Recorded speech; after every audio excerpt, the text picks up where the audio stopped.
next. Let's begin with the market action as the second half of the year gets underway. Let's bring in our market panel, Paul Hickey of Bespoke Investment Group and Bob Dahl of Crossmark Global Investments. Great to have you both here. And as I mentioned, the S&P, the Nasdaq, and the Dow all finished higher, although the Russell 2000 finished down about 0.8%. Transport's also lower here, too. Paul, to kick this off with you, I mean, a lot of focus right now, short term, on seasonality and how strong the first half of July tends to be on an annual basis. The AI trade continues. We're awaiting earnings, but we also know in an election year, the stock market tends to be strong in the second half, especially if you have momentum in the first half. So how does that position us here for equities?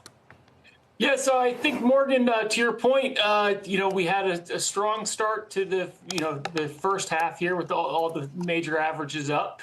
But breadth was negative. So what else is new? I mean, it's a pickup of where we were in the last month of the second quarter. To your point, seasonality is positive for the first half of July. And I think more importantly, though, you have heading into earnings season, you have negative analyst sentiment in terms of earnings revisions. So we're seeing more negative revisions than positive revisions. And for all the talk about complacency in the market and strategists raising their targets, the average strategist target, the mean target, is only about 1% above where we currently are now. And 6 out of 13 strategists that CNBC tracks are looking for negative returns between now and year end based on their targets. So it's not a whole lot of complacency in that respect. And just the rates picture, the Fed is going to be lowering rates at some point. It's a matter of when, not if. So those are the positives we have working in our favor. Okay. But, go ahead.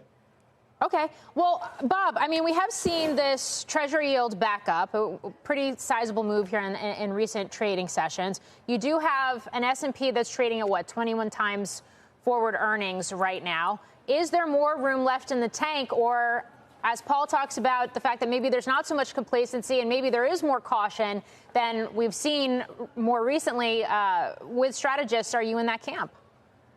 To the extent the economy shows more signs of weakness, particularly around the U.S. consumer, I think the stock market will begin to struggle because earnings estimates, which are pretty lofty, a double-digit gain this year and next, will have trouble getting there if that weakness sets in. Otherwise, it's a momentum market. I mean, today was just like the second quarter. S&P 500 up, average stock down. 4% the S&P in the second quarter, average stock down 3%. That's a tough headwind for stock pickers. I think we'll see more of the same till this momentum gives up. And the give up could be if earnings begin to disappoint.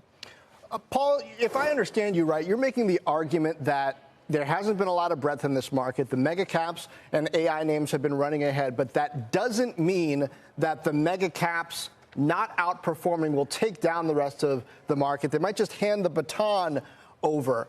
How much of a risk is there, though, if there's some kind of external event that spooks people, given where valuations are right now, that in between that baton handoff, somebody could fall down? Yeah, I mean, an unexpected geopolitical event could certainly break out. It's hard to plan for those. And to Bob's point earlier, we have some economic momentum has slowed. The City Surprise Index is near 2-year lows. So we're going to have a lot of data this week that's going to give us a sense of more urgency, whether or not there will be more urgency from the Fed to cut rates going forward, not because inflation has eased, but because the economy is showing weakness. So this is a big week for economic data, I think. But our overall, blueprint and what we're expecting for is not the market, the mega caps to catch down to the rest of the market, but to like you said, for the baton to be passed off in more of a relay. You look at the equal weight index over the last 3 years, it's up 8%. Its average 3-year return throughout its history, going back to 1990, is closer to 34%. So it's not like all stocks have been going crazy here. As Bob has said again earlier, the second quarter, we saw the Russell 1000 up 3.5%.